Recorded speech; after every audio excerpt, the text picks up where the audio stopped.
بسم اللہ الرحمن الرحیم السلام علیکم۔ لکھ خالہ جبین بمائے اہل و عیال، اماں نے اینک درست کرتے ہوئے معمر کو کارڈ لکھوانے شروع کر دیے۔ لکھ دیا اماں۔ اس نے لکھا ہوا کارڈ ایک سائیڈ پر رکھا اور دوسرا کارڈ اٹھایا۔ اماں تائی سرری کو تو جلدی کارڈ بھیج دینا، حیدرآباد سے خانے وال کا سفر بھی لمبا ہے اور کچھ تیاری بھی تو کرنی ہوگی شادی کی۔ چھنوں نے اماں کو یاد دہانی کروائی۔ دفع کر تائی، سرری لے کے کیا آئے گی شادی میں، ہمیں ہی بھگتنا پڑ جائے گا اسے، ساتھ میں جو چار پوتا پوتی کو لٹکا لائی تو کونڈا کر دیں گے ہمارا تو۔ ہاں اماں ٹھیک کہتی ہو، پلنگ پر پڑی پڑی حکم چلائے جائیں گی اور پان کا خرچہ الگ کروائیں گی۔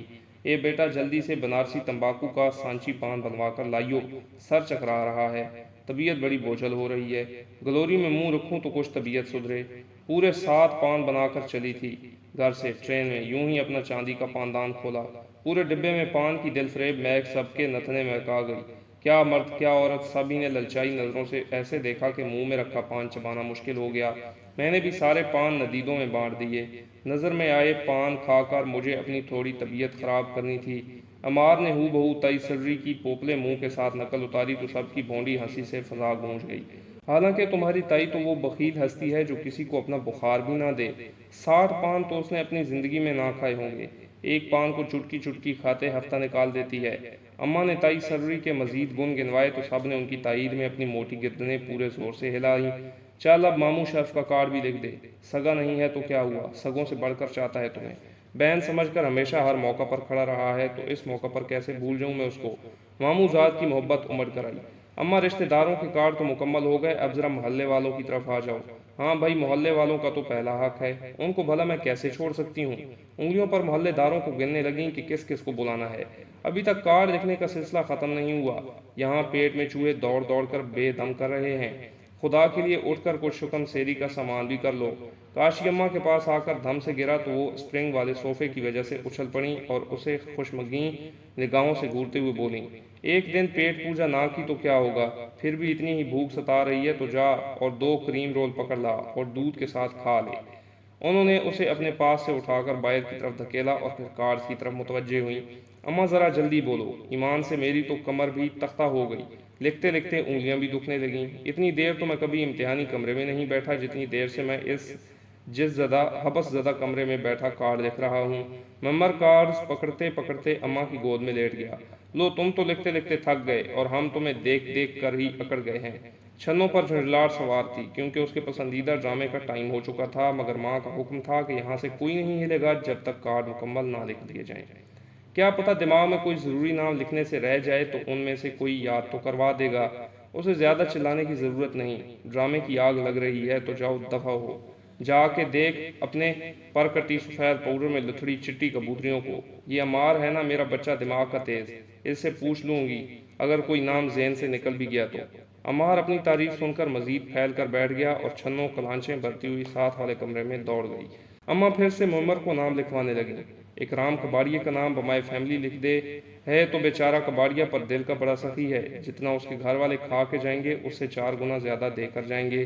اماں جلدی جلدی بولو، اب تو پینسل بھی جواب دینے لگی ہے، پھیکا پھیکا سا لکھ رہی ہے۔ ہاں بس اب اپنی یہ گلی میں وہ جو لمبا سا لڑکا رہتا ہے، ارے وہی جو دفتر میں کام کرتا ہے، لمبی سی کار ہے جس کے پاس۔ اماں نے نام یاد نہ آنے پر امار کی طرف دیکھا۔ نور عالم؟ امار نے فوراً ماں کا مطلوب نام زبان سے ادا کیا۔ ہاں وہی نور عالم۔ انہوں نے محبت سے امار کے لمبوترے سر پر اپنا سیاہی مائل ہاتھ پھیرا۔ اماں ان سے تو ہماری کوئی سلام دعا نہیں ہے، ان کو تو رہنے ہی دو، ویسے بھی وہ اچھے خاصے پڑھے لکھے ہیں، ہمارے عجیب الخلقت خاندان کو دیکھ کر وہ کیا سوچیں گے۔ معمر نے نام لکھنے سے صاف انکار کر دیا۔ ارے میں کہہ رہی ہوں لکھ، اس کی بیوی سے سلام دعا ہے میری، 1-2 مرتبہ گلی سے گزرتے ہوئے اس نے مجھے سلام بھی کیا اور اپنے گھر آنے کی دعوت بھی دی ہے۔ اتنا بڑا گھر ہے، اس کا دل بھی بڑا ہی ہوگا نا۔ وہ اس کے ٹائلوں والے گھر سے کچھ زیادہ ہی متاثر لگ رہی تھی۔ لو بھائی اماں میرا کام تو ختم، ایمان سے اب تو نیند بھی آنکھوں میں بھر گئی ہے۔ اس نے انگڑائی کے ساتھ ہی بڑی سی جمائی بھی لی، مگر اگلے ہی پل اس کی انگڑائی لیتے بازو فضا میں ہی رہ گئے۔ اماں نے بھی صوفہ چھوڑا اور اپنے بھاری بھرکم وجود کو سنبھالتی باہر تخت کی طرف بھاگیں جہاں منور حسین سر جھکائے شکست خوردہ سے بیٹھے تھے۔ کیا ہوا منور حسین، ٹھیک تو ہو؟ مگر ادھر گمبھیر خاموشی تھی۔ اے کچھ تو بتاؤ، یوں منہ لٹکا کر بیٹھ گئے، میرا تو دل ہولیے دے رہے ہو۔ اماں بھی وہیں تخت پر بیٹھ گئیں۔ چھنوں بھی ادھورا ڈرامہ چھوڑ کر منور حسین کے قدموں میں بیٹھ گئی اور منور حسین چھنوں کے سر پر ہاتھ رکھ کر رندھی آواز میں بولے، مجھے معاف کر دینا میری بیٹی، تجھے اب چند جوڑوں اور معمولی جہیز میں ہی اس گھر سے رخصت ہونا ہوگا۔ کیا اول فول بولے جا رہے ہو؟ کیا سٹھیا گئے ہو؟ سیدھی طرح اصل بات کی طرف کیوں نہیں آتے؟ ماں نے جھنجھلا کر ان کے ناتواں کندھے پر ہاتھ مارا تو ان کی ہڈیوں کے چٹکنے کی آواز واضح سنائی دی۔ باقی سب بھی منہ کھولے کچھ نہ سمجھنے والے انداز میں ان کی طرف دیکھ رہے تھے۔ وہ منور حسین ہکلائے، ہاں ہاں بولو۔ اماں نے ان کے خضاب والے بالوں پر ہاتھ پھیر کر حوصلہ دیا اور پانی کا گلاس ان کے کپ کپاتے لبوں سے لگایا جو عمار ان کی حالت کے پیش نظر لے آیا تھا۔ پانی پی کر کچھ حالت سنبھلی تھی مگر آواز ابھی بھی کانپ رہی تھی، مگر صورتحال سے سب کو آگاہ کرنا بھی لازمی تھا۔ وہ ہاجرہ بیگم انیسہ سلطانہ نے شادی سے انکار کر دیا ہے۔ خبر سنا کر وہ چور سے بن گئے۔ کیا الفاظ تھے یا بم! ہاجرہ بیگم کو غش آ گیا۔ چھنو اپنے میلے دوپٹے کو منہ میں پھنسا کر دبی آواز سے رونے لگی۔ عمار اور بلو کے چہروں پر بھی یہ خبر سن کر مردنی چھا گئی، مگر اماں کی حالت دیکھتے ہوئے انہیں جلدی سے انہی کے لہسن پیاز کی بسان میں رچے دوپٹے سے ہوا دینے لگے۔ چلو بھر پانی ان کے منہ میں ٹپکایا تو انہوں نے پٹ سے آنکھیں کھول دیں اور برائی ہوئی آواز میں منور حسین سے مخاطب ہوئیں۔ پر منور حسین، انکار کی کوئی وجہ بھی تو بتائی ہوگی اس نے؟ ہاں، منور حسین نے سر دا بھری۔ وجہ سن کر ہی تو میرے پاؤں تلے سے زمین سرک گئی۔ اے اب بتا بھی چکو، نہیں ہو رہا صبر مجھ سے۔ انہوں نے اپنا سینہ مسلا۔ 2 دن پہلے ہارٹ اٹیک ہوا ہے اسے، کالی اسپتال سے گھر آئی ہے۔ آج اس نے مجھے فون کر کے بلایا، کہنے لگی میری زندگی کا کوئی بھروسہ نہیں، میں تمہیں دھوکے میں نہیں رکھنا چاہتی۔ میں نہیں چاہتی کہ تم شادی کے چند دن یا چند ماہ بعد ہی رنوے ہو جاؤ۔ میں تمہارے جیسے مخلص شخص کو یہ دکھ ہرگز نہیں دوں گی۔ منور حسین یہ بات بتاتے ہوئے تقریباً رو ہی دیے، اور اماں کا تو یہ حال تھا کہ کاٹو تو بدن میں لہو نہیں۔ ہائے یہ کیا ہوا! لاکھوں کی جائیداد کی اکلوتی وارث انیسہ سلطانہ منور حسین کی دور پار کی رشتہ دار تھیں۔ بھاری بھرکم ہونے کے باعث رشتہ ہی نہ ہو سکا، جو آتا وہ انکار کر کے چلا جاتا اور شادی کی عمر نکلتی چلی گئی۔ ماں باپ کے دنیا سے رخصت ہونے کے بعد وہ اس مکان میں بالکل تنہا رہ گئیں۔ سرکاری اسکول میں نوکری کرتی ہزاروں کما رہی تھیں، ابھی ریٹائرمنٹ لے کر لاکھوں روپے کی مالک بنی تھیں۔